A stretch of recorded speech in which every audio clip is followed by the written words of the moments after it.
Trembling with rage, Elijah Maxwell showed his ID badge to the flight attendant who had humiliated him minutes before. "I'm not just a first-class passenger," he declared, "I'm the new CEO of Skyline Airways, your employer. Consider yourself terminated, effective immediately." Before we dive into how this shocking confrontation came to be, where are you watching from today? Hit that like button if you've ever witnessed discrimination while traveling, and subscribe to follow Elijah's journey from being publicly humiliated to turning the tables in the most unexpected way. Now, let's rewind to see how this ordinary morning turned into a defining moment. The alarm blared at 5:30 a.m., and Elijah Maxwell groaned as he reached over to silence it. At 38 years old, the successful black executive had grown accustomed to early mornings, but today felt different. Today marked a new chapter, though only a handful of people knew it yet. "Daddy! Are you up?" 8-year-old Zoe's voice echoed through their spacious Lincoln Park home, a far cry from the cramped South Side apartment where Elijah had grown up. "Coming, sweetheart," he called back, sliding his feet into his slippers. The morning sun filtered through the blinds, casting stripes of light across family photos that lined his dresser. Zoe's first day of school, her ballet recital, and one treasured photo of Elijah with his late wife, Amelia. In the kitchen, Zoe already had the cereal boxes out, her small hands carefully arranging them by color, a system only she understood. "We need to finish my science project before we go," she reminded him, carefully pouring milk into her bowl. "Miss Gabriella said it's due when we get back." Elijah smiled, marveling at his daughter's organization skills. "The aviation project? I thought we finished that last night." "We need to add glitter to the clouds," Zoe explained with the seriousness only an 8-year-old could muster for glitter-related emergencies. "And I want to practice my presentation. Did you know that the first black female pilot was Bessie Coleman? She had to go all the way to France to get her license because nobody would teach her here." Elijah's heart swelled with pride. He'd made sure Zoe knew about pioneers who looked like her. Something his own parents had done for him growing up in Chicago's South Side. "That's right, and now you're going to be flying first class to visit Grandma." "Times change, baby girl," he said, pouring himself coffee. "Is first class really different?" Zoe asked, eyes wide with anticipation. "The seats are bigger, the food is better, and they bring you whatever you want," Elijah explained, remembering his own first time in first class, a milestone in his career journey. Growing up, vacations had meant long bus rides to visit relatives. Planes were something he'd watched from the ground, tracing their paths with his finger against the sky. He'd promised himself then that his children would never face the limitations he had. As Zoe meticulously added silver glitter to cotton ball clouds on her project, Elijah's phone rang. The screen displayed Bernard Thompson, a board member at Skyline Airways. "Good morning, Bernard," Elijah answered, stepping into his home office. "Elijah. Just checking in before the big announcement tomorrow. The board couldn't be more pleased with our decision. You're going to make an excellent CEO."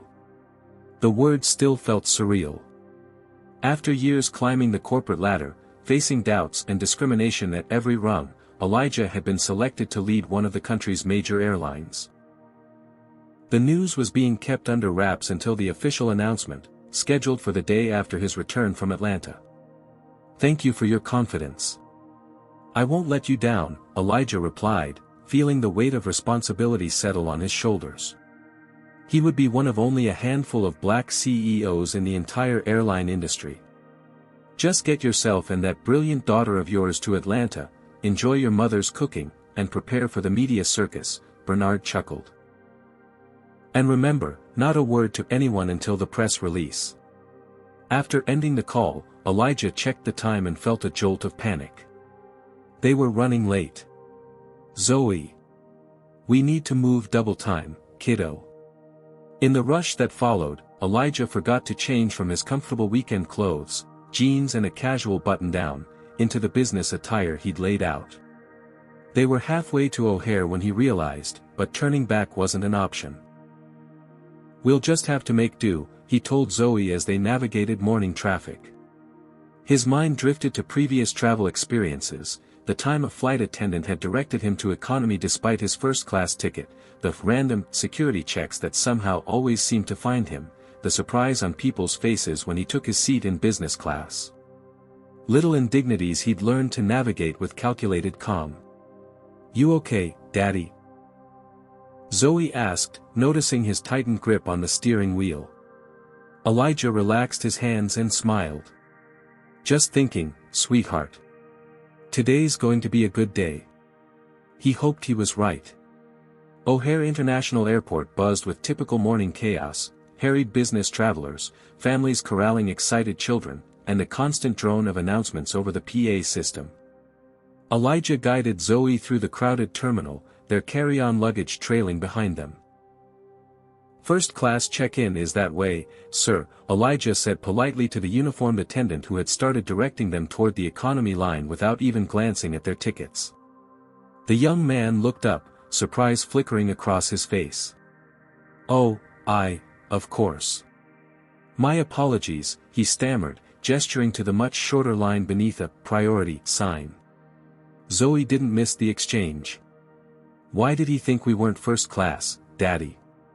Elijah chose his words carefully. "Sometimes people make assumptions about others based on how they look." At the first-class counter, the check-in process went smoothly until they reached security. Despite the dedicated lane for premium passengers, a TSA agent waved Elijah aside. "Random security check, sir," the agent said, though he hadn't randomly selected anyone else from the first-class line. Elijah caught Zoe's eye and gave her a reassuring nod. "It's okay, sweetheart. This happens sometimes." As the agent meticulously went through Elijah's carry-on, two white executives in expensive suits sailed through without a second glance. One muttered to the other just loudly enough for Elijah to hear, "Affirmative action even extends to TSA screening these days, I guess." His companion chuckled. "Or maybe they're checking if his first-class ticket is real." Elijah's jaw tightened, but he maintained his composure. Years of navigating corporate America had taught him when to pick his battles. After security, Zoe tugged at his sleeve. "Daddy, why did those men say that? And why did they check our bags extra?" Elijah guided her to a quieter corner of the terminal. He crouched down to her level, something he always did for important conversations. "Remember when we talked about how some people judge others by the color of their skin instead of who they are inside?" Zoe nodded solemnly. "Like in my book about Dr. Martin Luther King?" "Exactly. Some people still do that, even today. They see us and make assumptions about where we should be or what we can afford." "That's not fair," Zoe said with the straightforward indignation of childhood. "You're right, it's not. But we don't let it stop us, do we?" He smoothed a hand over her curly hair. "No," she agreed. "We keep going. That's my girl." As they approached the first-class lounge, an older white gentleman held the door open for them. "Good morning," he said warmly. "Thank you," Elijah replied, pleasantly surprised by the simple courtesy. Inside the lounge, the man approached them again. "Walter Bennett," he introduced himself, extending his hand. "Couldn't help but notice the science project. My granddaughter's about the same age, always has some glitter-covered creation in tow." Elijah shook his hand. "Elijah Maxwell. This is my daughter, Zoe." Walter settled into a nearby chair. Unlike many executives Elijah had encountered, Walter spoke to him without condescension or awkward overfamiliarity. They discussed the changing business landscape, and Walter shared stories from his 40 years in corporate America. "Things are changing," Walter noted. "Slowly, sometimes painfully so, but changing nonetheless. 20 years ago, I was often the only person in the room advocating for diversity. Now, companies are finally recognizing talent regardless of packaging." Their conversation was interrupted by a flight attendant who entered the lounge, scanning passengers with practiced efficiency. Her name tag read, Patricia Harris, Senior Flight Attendant. Her gaze settled on Elijah and Zoe, lingering just long enough to be noticeable before her lips pressed into a thin line. She approached other passengers, checking if they needed anything before boarding, but conspicuously skipped their corner. Walter noticed too. Some people take longer to adjust to change, he commented quietly. Zoe's earlier excitement about flying first class had dimmed. She sat closer to her father, the animation in her face replaced by watchfulness. Elijah felt a familiar heaviness. The burden of preparing his daughter for a world that wouldn't always welcome her with open arms, while still preserving her joyful spirit. It was a balancing act every black parent knew too well. The boarding announcement came over the speakers, and Elijah gathered their belongings, grateful to be leaving the increasingly uncomfortable atmosphere of the lounge. "Safe travels," Walter said, shaking Elijah's hand again. "Perhaps our paths will cross in Atlanta." As they exited, Patricia Harris watched them go, her expression unreadable but her attention unmistakable. "Skyline Airways welcomes our first-class and priority passengers for Flight 1867 to Atlanta," announced the gate agent. "Please have your boarding passes ready." Elijah took Zoe's hand, and they joined the short line of well-dressed passengers. Most were engrossed in their phones or engaged in quiet conversation. A few glanced up as Elijah and Zoe took their place in line, their eyes lingering a beat too long. Patricia Harris stood at the gate entrance, scanning boarding passes with practiced efficiency. She smiled warmly at an older white couple ahead of them. "Good morning, Mr. and Mrs. Davis. Lovely to see you again." When Elijah and Zoe stepped forward, her smile thinned. She took their boarding passes, examining them with unusual scrutiny. "These are first-class tickets," she stated, as if the information surprised her. "Yes, they are," Elijah confirmed evenly. After a pause that stretched just beyond comfortable, she returned the passes. "Boarding through the left door." "Thank you," Elijah replied, ushering Zoe forward before she could notice the interaction's subtle hostility. As they entered the aircraft, a younger flight attendant greeted them with genuine warmth. "Welcome aboard. First class is the first 3 rows on either side." "Thank you," Elijah said, appreciating her natural smile. They found their seats easily. 1A and 1B, right at the front of the plane. Zoe immediately claimed the window seat, pressing her nose against the glass to watch the ground crew. "This is so cool, Daddy. We can see everything from here." Elijah stored their carry-ons in the overhead compartment, noticing how a woman across the aisle clutched her designer purse a little tighter as he reached above her seat. He pretended not to notice, having long ago mastered the art of appearing oblivious to such reactions. Have you ever had to pretend not to notice when someone treated you differently? Comment number 1 if you've experienced this kind of subtle discrimination, or number 2 if you think people are sometimes too quick to label interactions as prejudice. Like and subscribe to follow Elijah's journey through this tense situation. And ask yourself, what would you do if you were in his place, trying to protect your child while maintaining your dignity? "Can I offer you something to drink before takeoff?" A friendly male flight attendant appeared beside them, his name tag reading, Trevor Scott. "Apple juice, please." Zoe replied.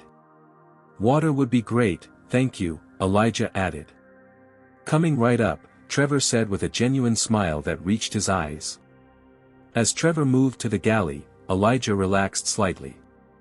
His first corporate job after graduating from Northwestern had featured similar dynamics.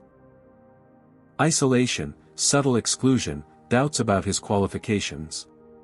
He'd learned to navigate these waters with calculated precision, choosing which battles to fight and which to let go. "Daddy," Zoe whispered, leaning close, "I think some people don't think we belong here." The observation, so accurate and so heartbreaking coming from an 8-year-old, made Elijah's chest tighten. He'd hoped to shield her from these realities a little longer. "Some people make assumptions about others without knowing them," he explained quietly. "But we know we belong wherever we choose to be. Never doubt that." Zoe nodded, but the carefree excitement she'd shown earlier had diminished. She sipped her apple juice when Trevor brought it, thanking him politely but without her usual chatter.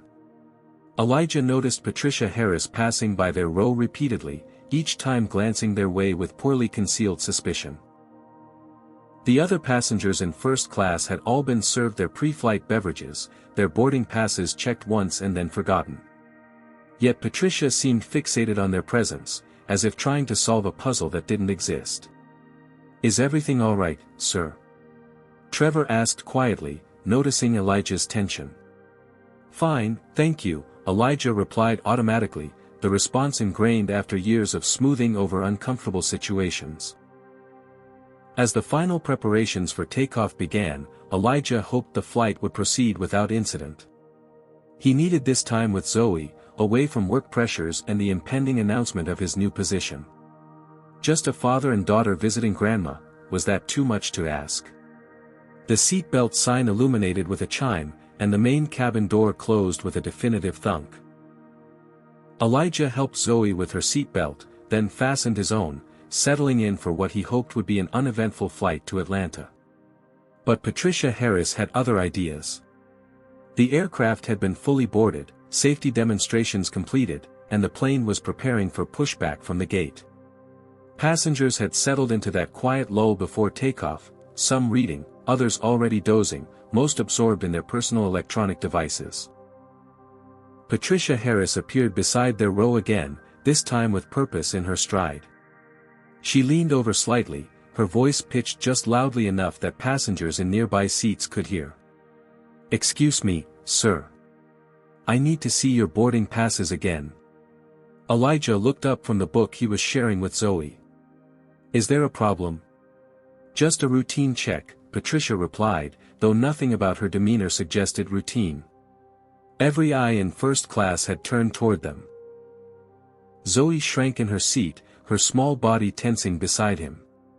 Elijah reached into his pocket and produced their boarding passes again, maintaining eye contact with Patricia as he handed them over. Years of corporate negotiations had taught him to stay composed under pressure, though he felt a familiar heat rising at the back of his neck. Patricia made a show of examining the passes, turning them over in her hands. These seats are usually reserved for our frequent flyers or full-fare passengers. We purchased these tickets like everyone else," Elijah stated calmly, though his pulse had quickened. "Perhaps there's been a mix-up," Patricia continued. "These seats are premium locations. Are you sure you wouldn't be more comfortable in economy? We could arrange that." The implication hung in the air, unmistakable. Several passengers shifted uncomfortably in their seats. One woman across the aisle, her designer handbag now safely stowed, leaned forward with interest. "There's no mistake," Elijah assured her, his voice level but firm. "These are our assigned seats." Patricia's lips tightened. "I'll need to see some identification, please." "Company policy." Elijah knew perfectly well this wasn't policy. He'd flown first class dozens of times without being asked for ID after boarding. But he reached for his wallet anyway, determined to handle the situation without escalation. Zoe was watching, learning from his every reaction. "Daddy," Zoe whispered, her voice small, "did we do something wrong?" "No, sweetheart," Elijah assured her, handing his driver's license to Patricia. "Everything's fine." The woman across the aisle, her name tag from an earlier introduction to a seatmate reading, Karen Wilson, chose this moment to interject. "Excuse me," she said to Patricia, not bothering to lower her voice. "I think these people might be more comfortable elsewhere. First class has certain standards." Trevor appeared from the galley, concern etched on his face. "Patricia, we're ready for pushback. Is there an issue?" "I'm handling a situation with these passengers," Patricia replied dismissively. "Their presence here seems irregular." Trevor frowned. "They have first-class tickets. I've already served them." "Trevor, please return to your duties," Patricia snapped. "This requires senior attention." Elijah felt Zoe trembling beside him. He looked down to see tears welling in her eyes.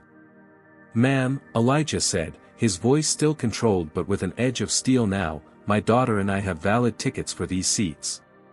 We've been checked multiple times already. This is becoming harassment." Patricia's expression hardened. "Sir, if you can't verify how you came to be in these seats, I'll need to involve the captain and possibly security." The comment hit Elijah like a physical blow. The implication that he couldn't have legitimately purchased first-class tickets, that his presence required explanation or justification, triggered memories of countless similar humiliations throughout his life. An image flashed in his mind, 10-year-old Elijah being followed by a store detective while white children browsed freely, 20-year-old Elijah being asked if he was in the right classroom on his first day at Northwestern. 30-year-old Elijah being mistaken for waitstaff at a corporate gala. And now, 38-year-old Elijah watching his daughter learn the same painful lesson he'd hoped to spare her from a little longer. Something snapped inside him. Not in rage, but in clarity. This moment, he realized, wasn't just about him or even Zoe. It was about every person who'd ever been made to feel they didn't belong in spaces they had every right to occupy. And for once, he was in a position to do more than just endure it. "You know what?" Elijah said, his voice quiet but carrying in the hushed cabin. "You're right. I should identify myself properly." He reached into his jacket pocket and withdrew not his driver's license, but a different ID altogether. He handed it to Patricia. "My name is Elijah Maxwell. As of yesterday, I'm the new Chief Executive Officer of Skyline Airways, your employer. This information hasn't been made public yet, but I assure you it's quite real. And you, Ms. Harris, have just demonstrated exactly the kind of behavior that I plan to eliminate from our company culture." The silence that followed was absolute. Patricia Harris stared at the ID badge in her hands, her face draining of color. This can't be real," she stammered, looking from the identification card to Elijah's face and back again. "I assure you it is," Elijah replied evenly. "But since you seem to require additional verification, I'm happy to provide it."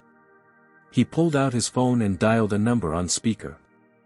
After 2 rings, a voice answered, "Gregory Simmons, Chief Operations Officer." "Greg, it's Elijah Maxwell. I apologize for the interruption, but I have a situation on Flight 1867 that requires your confirmation of my position." There was a pause before Greg responded. "Is everything all right, Elijah? The board is expecting you in Atlanta. I'm currently being questioned about my right to sit in first class by one of your senior flight attendants, despite having shown my company ID." "What?" Greg's voice sharpened with alarm. "Put the flight attendant on, please." With a trembling hand, Patricia took the phone. "This is Senior Flight Attendant Patricia Harris." "Ms. Harris," Greg's voice was ice-cold through the speaker, "you are addressing Elijah Maxwell, the new Chief Executive Officer of Skyline Airways. His appointment will be announced publicly tomorrow, but I can assure you it is very much official. Whatever issue you believe exists needs to be resolved immediately and with the utmost professionalism."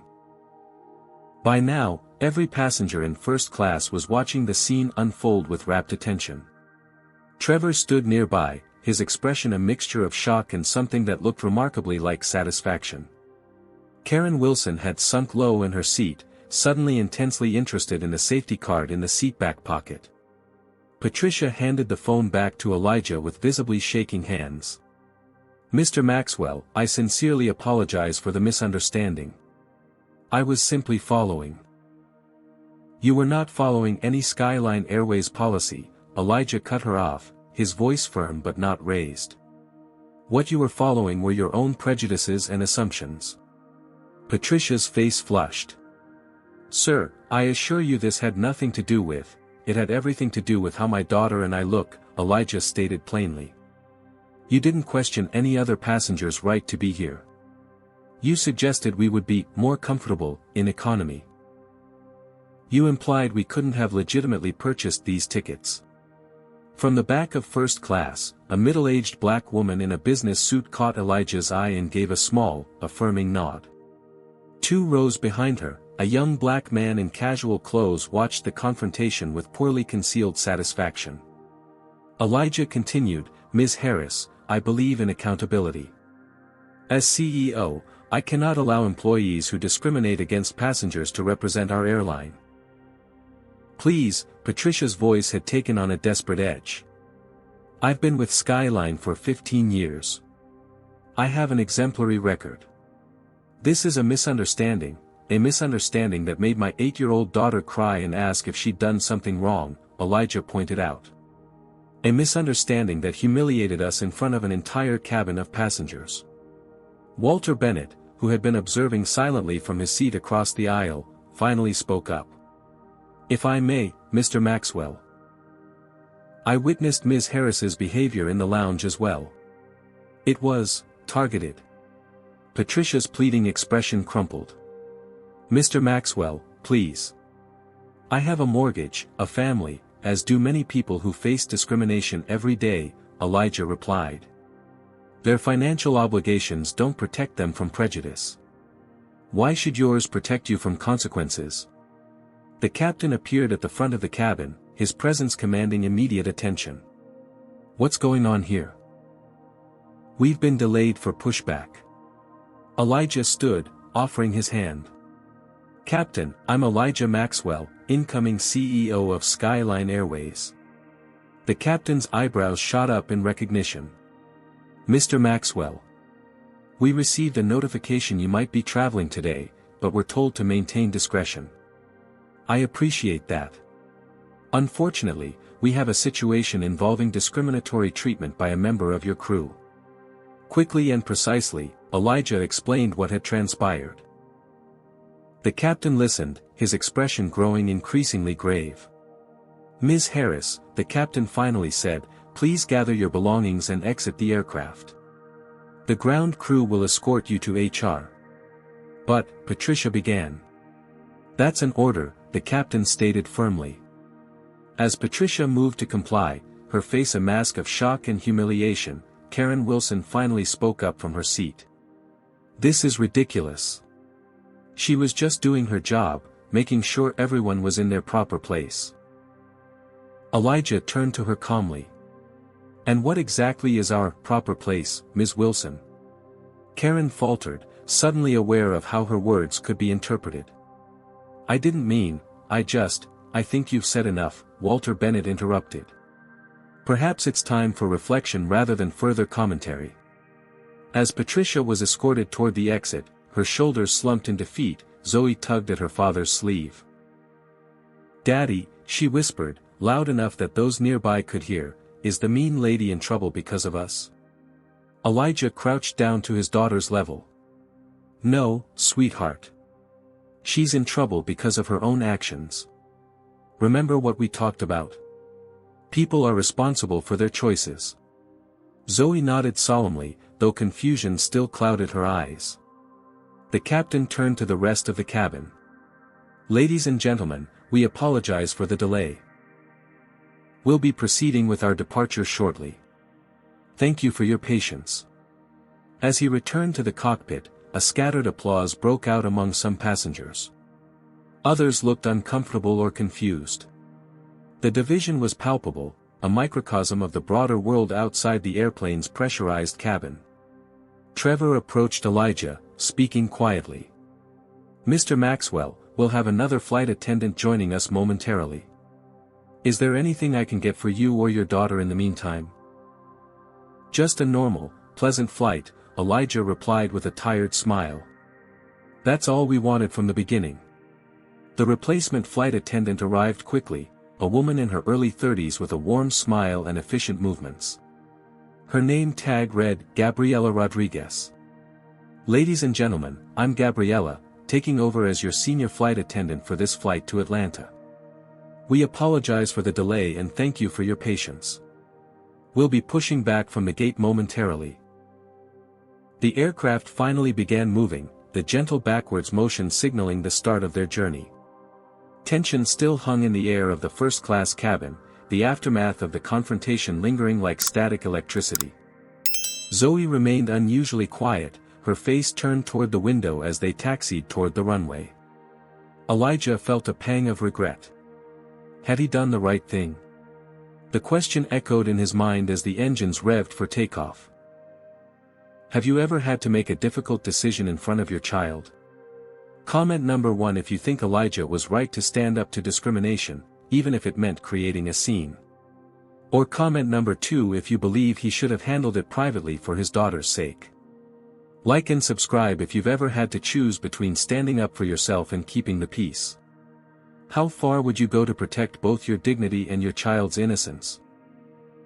As the plane climbed into the sky, Elijah recalled the words of his first mentor, Dr. William Davis, a professor at Northwestern who'd taken an interest in the promising young student from Chicago's South Side. Sometimes standing up requires making hard choices, Dr. Davis had told him. Choices that might make you uncomfortable, might make others uncomfortable. But comfort has never been the path to change. Had this been one of those moments? Or had he simply lost his temper and potentially traumatized his daughter in the process? Once they reached cruising altitude, Trevor made his way to their seats, kneeling beside them to speak quietly.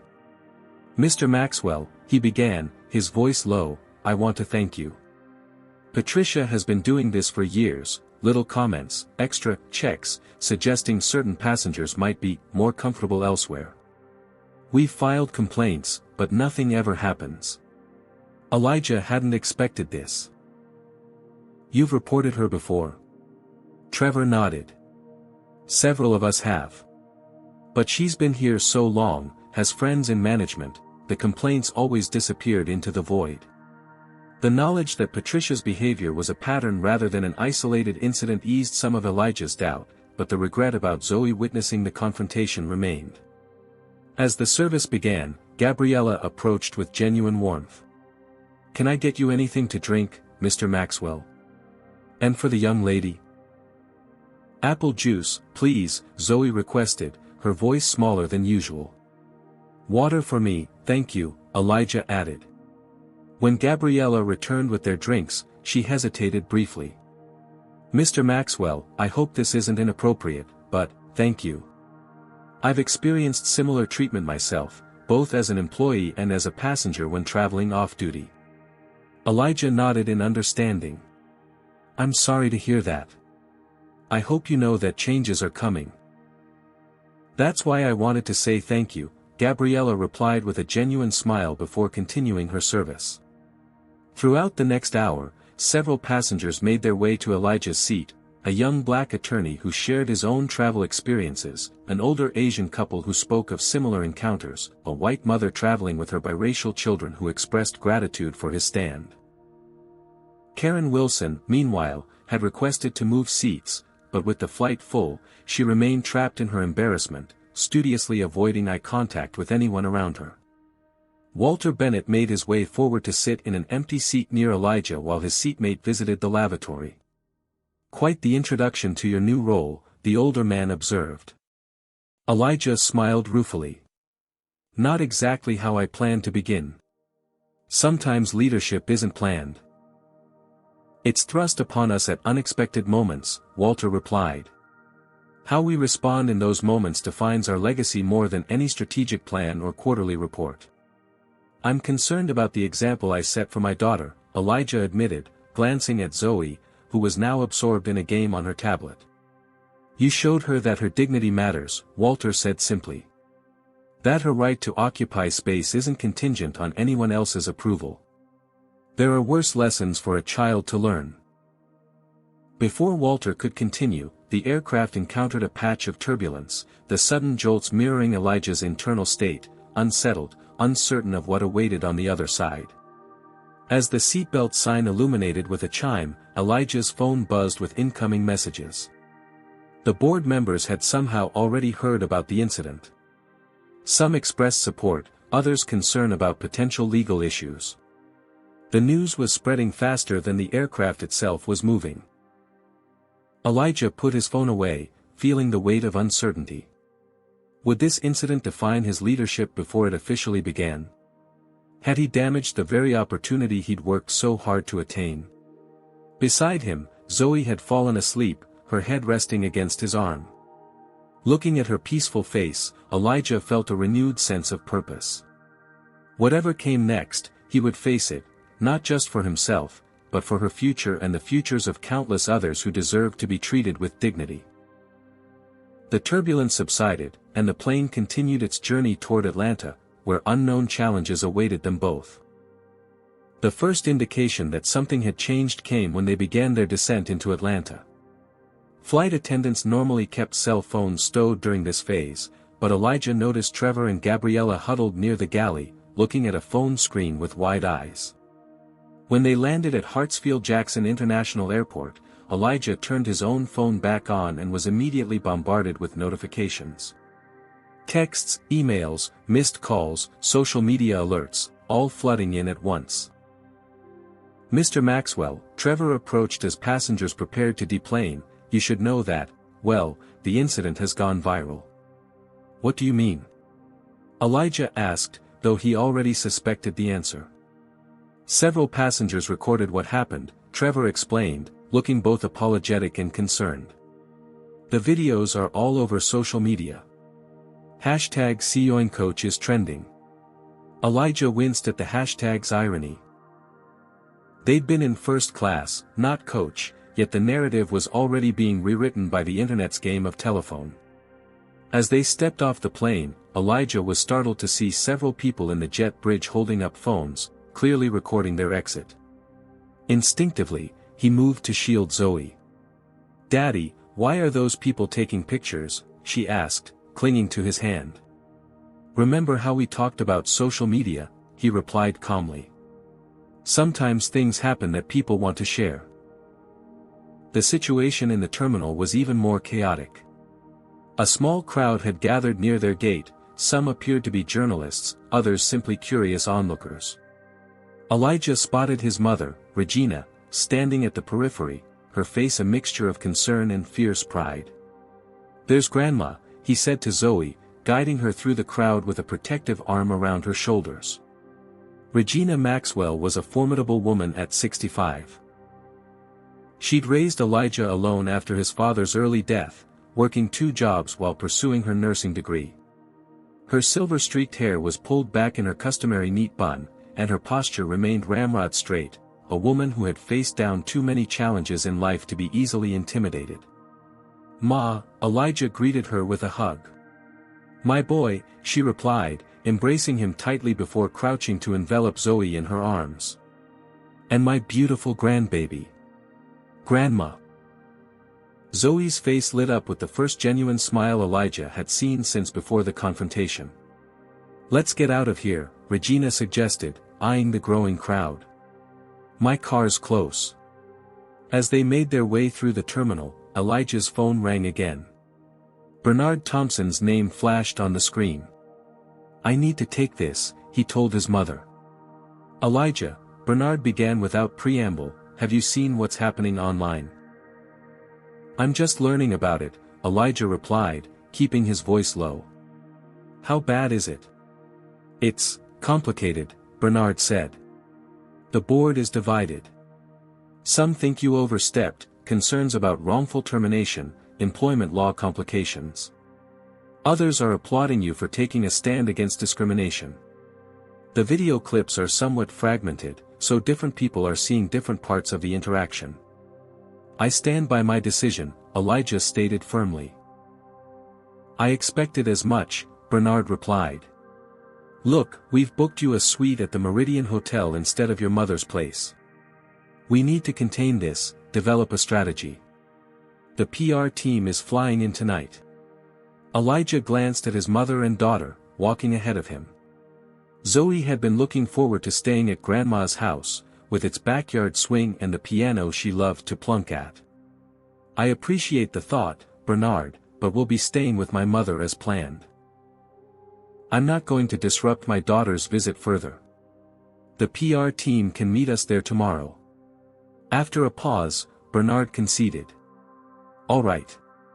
But Elijah, be prepared. This is just the beginning.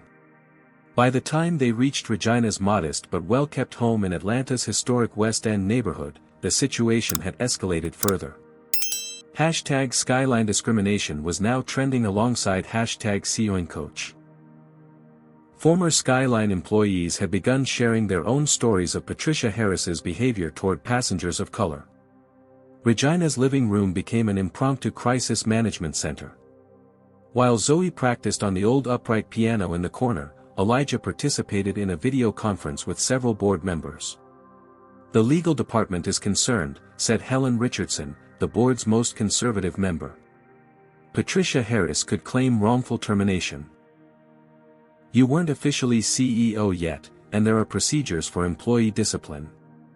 "With all due respect, Helen," countered Marcus Jordan, one of the board members who had championed Elijah's appointment, "what we're seeing is exactly why we chose Elijah.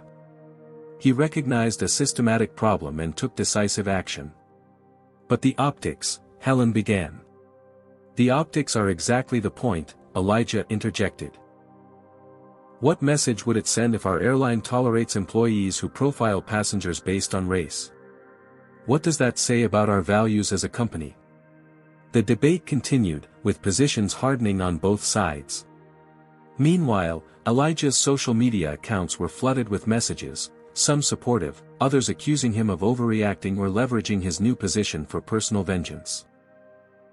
A new development emerged when a news outlet published an article featuring interviews with multiple former Skyline passengers who claimed Patricia Harris had subjected them to similar treatment over the years.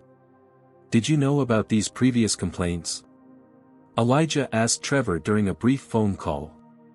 "Yes," Trevor confirmed. "But they were always dismissed as misunderstandings or oversensitivity. Patricia has friends in middle management who protected her." The information hardened Elijah's resolve. This hadn't been an isolated incident or a momentary lapse in judgment. It was a pattern of behavior that the company had systematically ignored. Later that evening, as Zoe helped Regina prepare dinner, she approached her father with a worried expression. "Daddy, are you in trouble? I heard Grandma talking on the phone. She said people are saying mean things about you." Elijah sat down at the kitchen table, patting the chair beside him. Zoe climbed up, her brown eyes serious. "Some people are upset about what happened on the plane," he explained carefully. "And that's okay. When you stand up for what's right, not everyone will agree with you." "But you didn't do anything wrong," Zoe insisted. "That lady was mean to us for no reason." "That's true," Elijah agreed. "But some people think I should have handled it differently." "How?"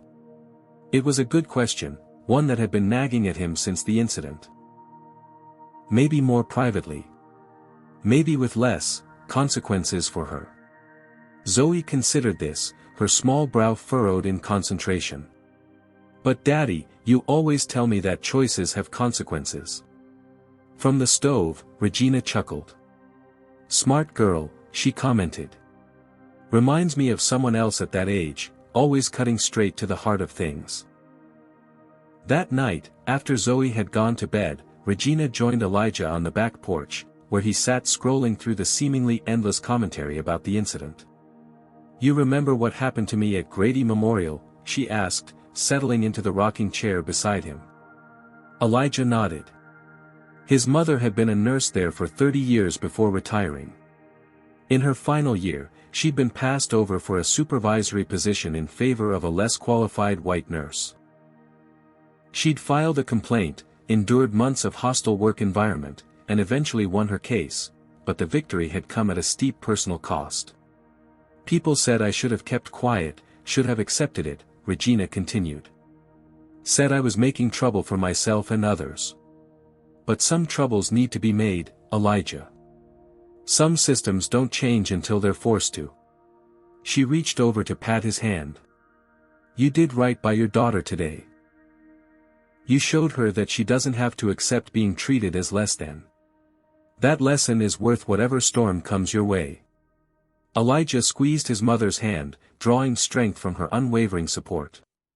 Whatever challenges tomorrow would bring, he would face them head-on, not just for himself or Zoe, but for everyone who had ever been made to feel they didn't belong. Morning arrived with intensified scrutiny.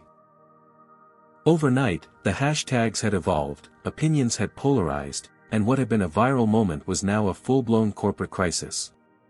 A video conference with the entire Skyline Airways board had been scheduled for 10 a.m. Elijah woke early, spending a quiet moment watching Zoe sleep in Regina's guest room. Her face, peaceful in slumber, reminded him of everything at stake, not just his career, but the example he was setting for his daughter and the precedent he would establish as CEO. After a breakfast where Regina fussed over them both, crisis or no crisis, nobody faces the world on an empty stomach in my house, Elijah set up his laptop in his mother's study. The board members' faces populated his screen one by one, their expressions ranging from supportive to concerned to openly hostile.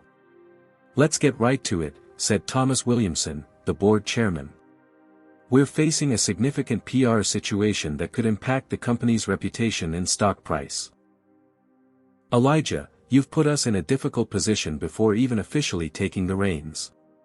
"With respect, Thomas," Elijah replied, "Patricia Harris put us in this position with her discriminatory behavior. I simply refuse to ignore it."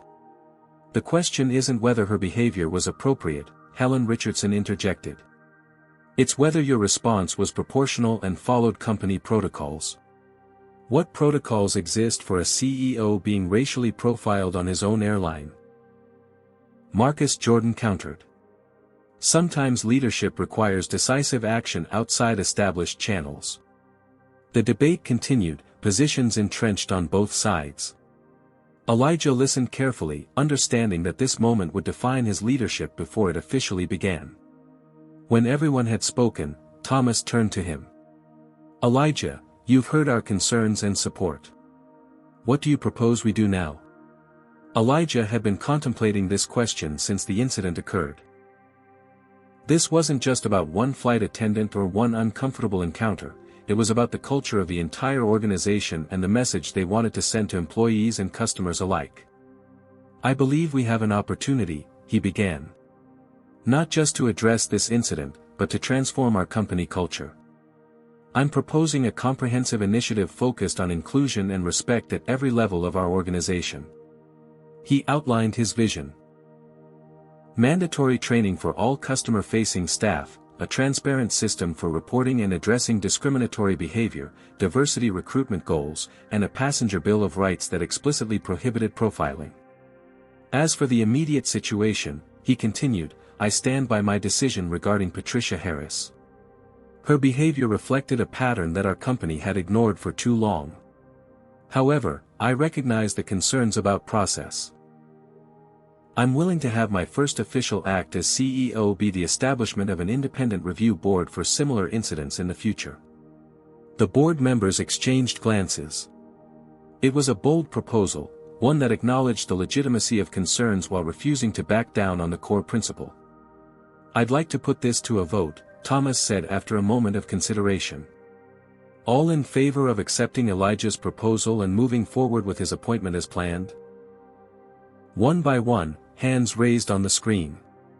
Even Helen Richardson, after a moment's hesitation, raised hers. "It seems we have consensus," Thomas announced. "Elijah, in light of the circumstances, we're moving up the announcement of your appointment to today. Our PR team will coordinate a press conference for this afternoon." After the call ended, Elijah found Zoe in the living room, showing Regina her aviation science project. "Daddy, can I add more glitter? Grandma says it needs sparkle." "Of course, sweetheart," he replied, sitting down beside them. "But first, I need to talk to you about something important." He explained, in terms she could understand, what would happen next, the press conference, the announcement of his new job, the questions people might ask about what happened on the plane. "Will they ask me questions too?" Zoe asked, her eyes widening with alarm. "No, baby. You don't have to talk to anyone if you don't want to," he assured her. "But I wanted you to know what's happening." Zoe nodded thoughtfully. "Daddy, remember when Amelia in my class was being mean to Mason because his lunch looked different? And Miss Gabriella told us that being kind is more important than being right. Elijah nodded, curious where his daughter's wisdom was leading. I think that lady on the plane forgot to be kind, Zoe continued. Maybe she needs a teacher like Miss Gabriella to help her remember. The simplicity and compassion in his daughter's perspective struck Elijah profoundly. In her 8-year-old wisdom, she'd cut through the complexity to the heart of the matter.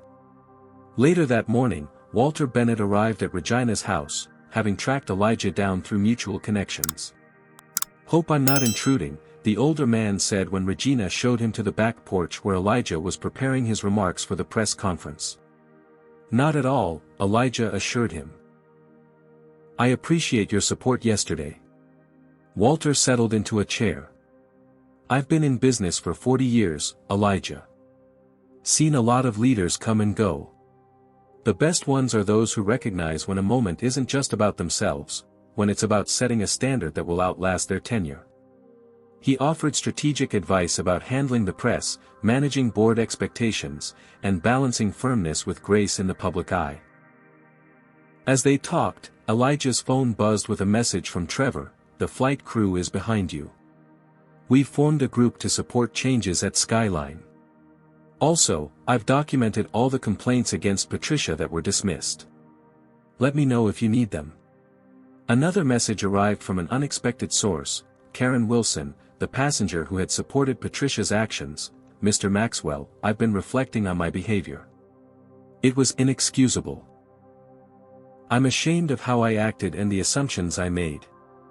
This isn't a request for forgiveness, just an acknowledgement of wrongdoing. I'm committed to doing better. Each message reinforced what Elijah had begun to realize: this moment was bigger than one incident on one flight. It was about challenging patterns that had gone unchallenged for too long. As the time for the press conference approached, Elijah found himself briefly alone with his mother in the kitchen. I keep thinking about what Dad would say, he admitted.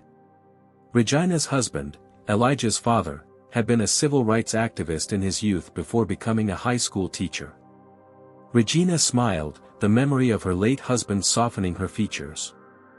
Franklin would tell you what he always told his students: justice isn't always comfortable, but it's always right. She straightened his tie with practiced hands.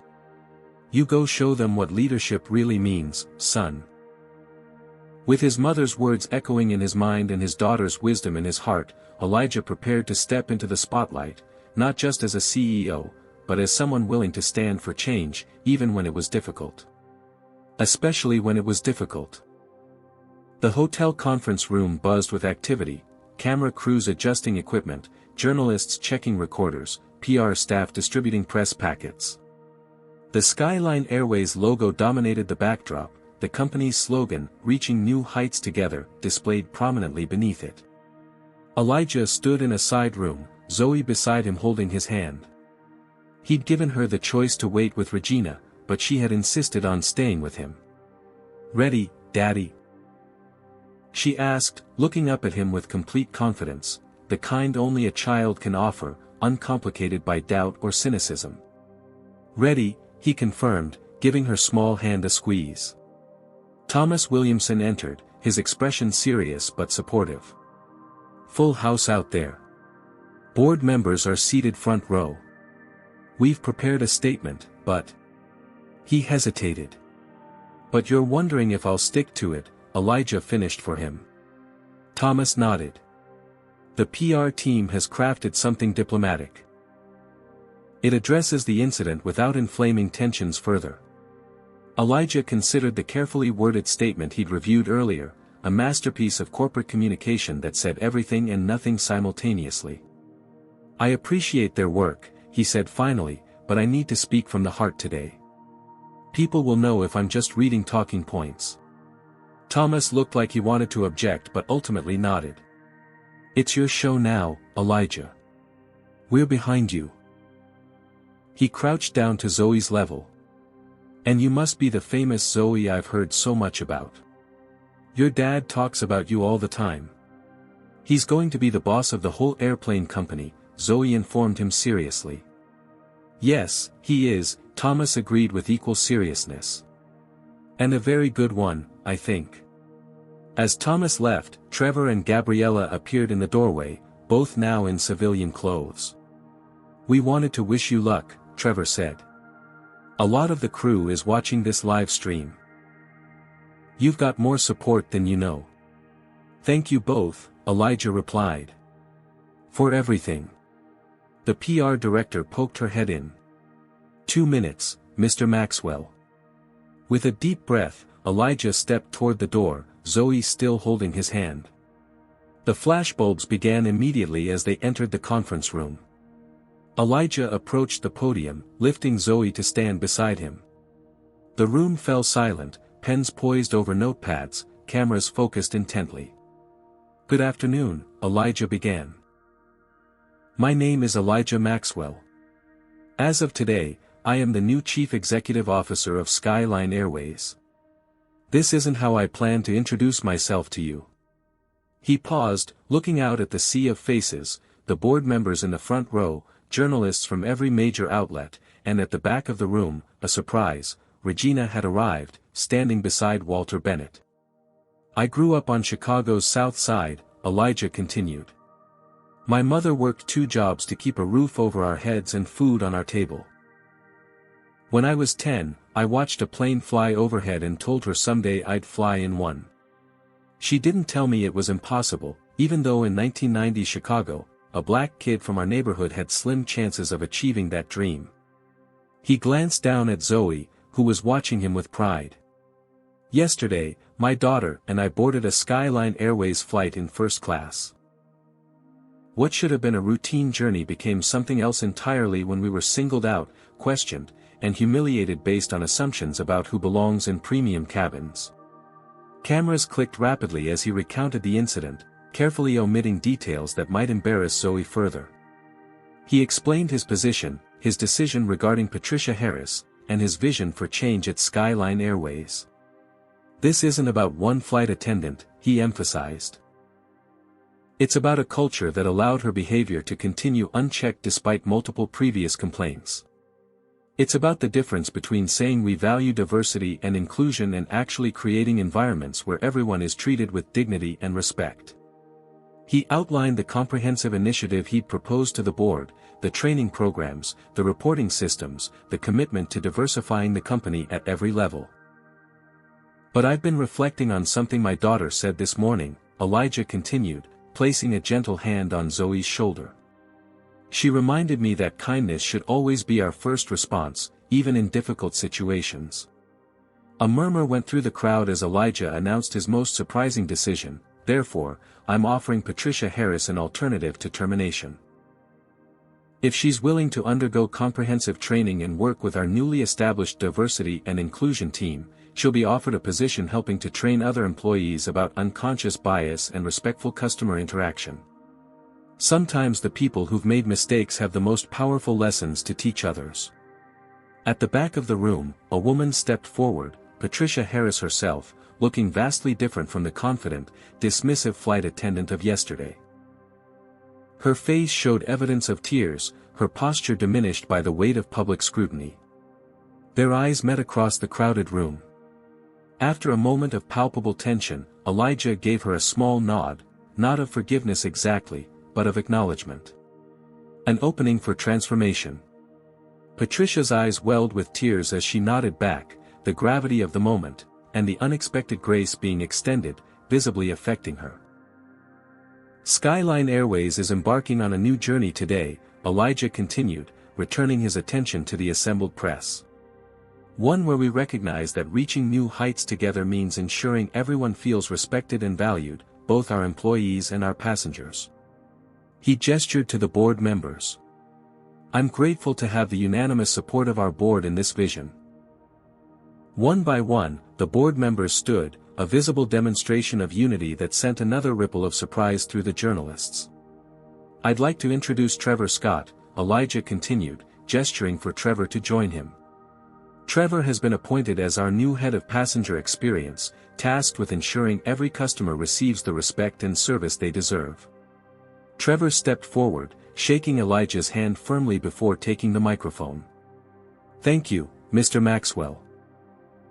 I'm honored to accept this position and committed to creating a culture where every passenger feels welcomed and valued, regardless of their background. After Trevor stepped back, Walter Bennett approached the podium. Skyline Airways and Bennett Consulting are announcing a partnership today, the older man declared. We'll be implementing executive diversity training programs across the organization, ensuring leadership has the tools to foster truly inclusive environments. The questions from journalists came rapid fire after the presentations. Mr. Maxwell, do you think your response was proportionate? Was this a publicity stunt to launch your tenure as CEO? Do you worry about legal repercussions from Ms. Harris? How will you measure the success of these initiatives? Elijah answered each with thoughtful consideration, neither defensive nor combative, acknowledging complexities while standing firm on principles. As the conference was drawing to a close, Zoe tugged at his sleeve. "Can I say something, Daddy?" Surprised, Elijah hesitated before lowering the microphone to her level. The room fell silent again, cameras focusing on the small girl in a yellow dress. "My daddy always tells me that we should treat people the way we want to be treated," Zoe said, her voice clear despite her nervousness. "I think if everyone did that on airplanes and everywhere else, the world would be a lot nicer." "Thank you." Her simple wisdom drew spontaneous applause, cutting through the tension and complexity with childlike clarity. As the press conference concluded, Elijah felt a sense of cautious optimism. The road ahead wouldn't be easy, but today marked a beginning, not just for his career, but for meaningful change. 6 months later Elijah and Zoe walked through O'Hare International Airport, their carry-on luggage trailing behind them. Zoe, now 9, chatted excitedly about their upcoming vacation. "Do you think we'll see dolphins, Daddy? The website said sometimes they swim right up to the beach." "I hope so, sweetheart," Elijah replied, smiling at her enthusiasm. The past 6 months had been transformative for Skyline Airways.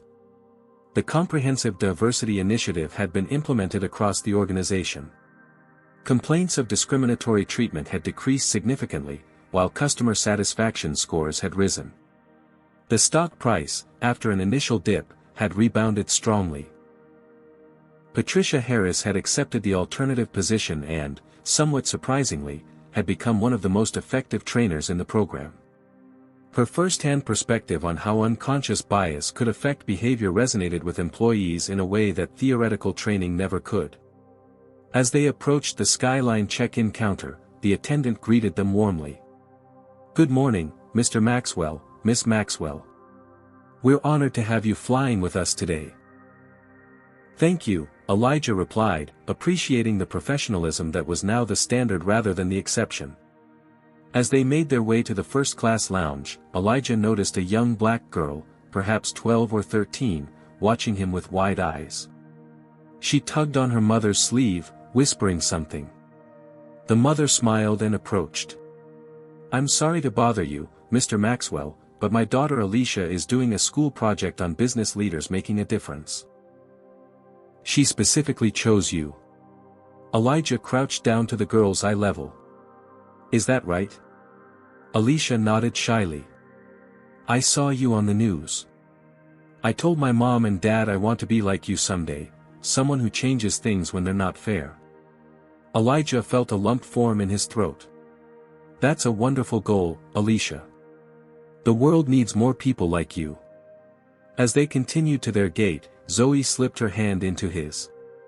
"You changed things, Daddy. Just like you said we could." "We're just getting started, sweetheart," he replied, squeezing her hand. "We're just getting started." Elijah's story teaches us that confronting discrimination requires both courage and compassion. True leadership isn't about wielding power, but using your position to create meaningful change. When Elijah revealed his identity as CEO, he could have simply punished Patricia without addressing the systemic issues. Instead, he recognized that transforming a culture requires more than removing one person, it demands creating new systems of accountability and education. The story also highlights how discrimination affects not just adults, but children who are learning how the world works.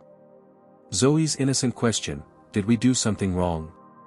Reveals the devastating impact prejudice has on young minds. By standing firm yet offering Patricia a path to redemption, Elijah taught his daughter that justice and compassion can coexist. Perhaps most importantly, this story reminds us that change happens when people refuse to accept the way things are. Every passenger who had previously experienced discrimination but remained silent contributed to a system that perpetuated injustice. It took one person willing to use their position of privilege to speak up not just for themselves, but for everyone who had been silenced before. Real change comes not from punishing individuals, but from transforming systems that allow discrimination to flourish in the first place. Have you ever witnessed discrimination and struggled with how to respond? Put yourself in Elijah's shoes. Would you have handled the situation the same way, or differently? Comment below with your own experiences or thoughts on the best way to address prejudice when you encounter it. If this story touched you or made you reflect on discrimination in your own life, please hit that like button and subscribe for more powerful stories that challenge us to create a more just world. Your engagement helps these important narratives reach more people who need to hear them. Share this video with someone who might be struggling to find their voice in the face of discrimination, or with someone who has the power to make changes in their organization. Sometimes the right story at the right time can be the catalyst for transformation. Thank you for being part of this community that believes in standing up for dignity and respect for all people. Remember, every time you speak up against injustice, you create ripples of change that extend far beyond that single moment. Until next time, keep standing tall and speaking truth.